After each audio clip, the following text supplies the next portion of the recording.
Hey, salut tout le monde, j'espère que vous allez bien. Aujourd'hui, on répond à la question de Julien de Saint-Hubert qui me pose la question, Jonathan, avec les taux d'intérêt qu'on a actuellement, est-ce que ça vaut la peine d'acheter? La réalité des choses, c'est que là, présentement, on est au mois de novembre 2025. La Banque du Canada, ça fait 2 fois qu'elle vienne consécutivement de baisser ses taux d'intérêt.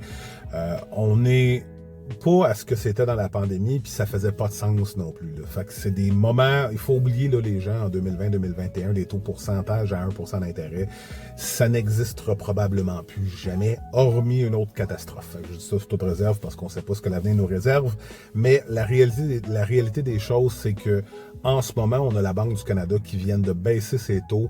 Je crois qu'à l'heure où je vous parle, on est à 2,25. Ceci étant dit, la question qu'il va falloir que tu te poses, c'est cette réflexion-là que je veux que les gens aient. Historiquement, les taux d'intérêt variables sont tout le temps meilleurs que les taux d'intérêt fixes. Historiquement parlant, c'est vrai.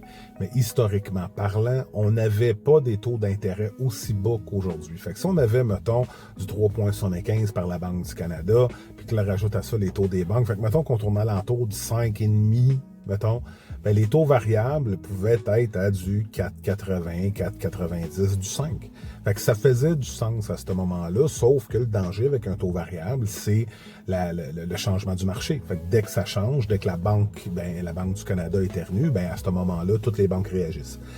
Présentement, ce que je dirais, c'est que est-ce que la Banque du Canada est encore à risque de baisser ses taux d'intérêt ou non?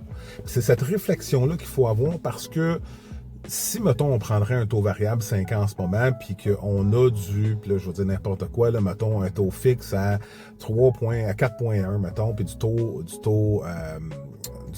variable à 3,90, fait 4,1, 3,90, puis que là, soudainement, il y a une variable dans le marché qui fait en sorte que ça l'augmente à du 4,2, 4,3, 4,5, on a vu du 7% il n'y a pas tellement longtemps.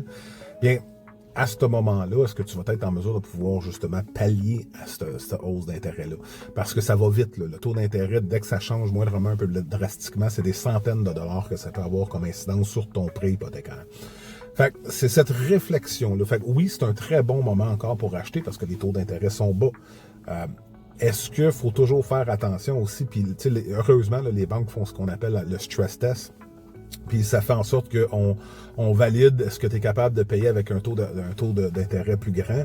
Mais à la fin de la journée, le taux il est bon présentement, mais tombe pas dans le danger d'essayer de sauver du 0,1% parce qu'à la fin de la journée, si jamais ton taux variable augmenterait de façon significative, ben, tu pourrais te ramasser avec des montants beaucoup plus exacerbants à payer que, mettons, si tu aurais pris un taux fixe à un peu plus cher, mettons, puis sur 5 ans. Fait que j'espère que ça répond à ta question. Si jamais tu as d'autres questions, n'hésite pas à m'appeler qu'on peut se poser quelques questions, voir comment je suis possiblement capable de t'aider. Entre-temps, bien, prenez soin de vous autres, puis à bientôt. Salut!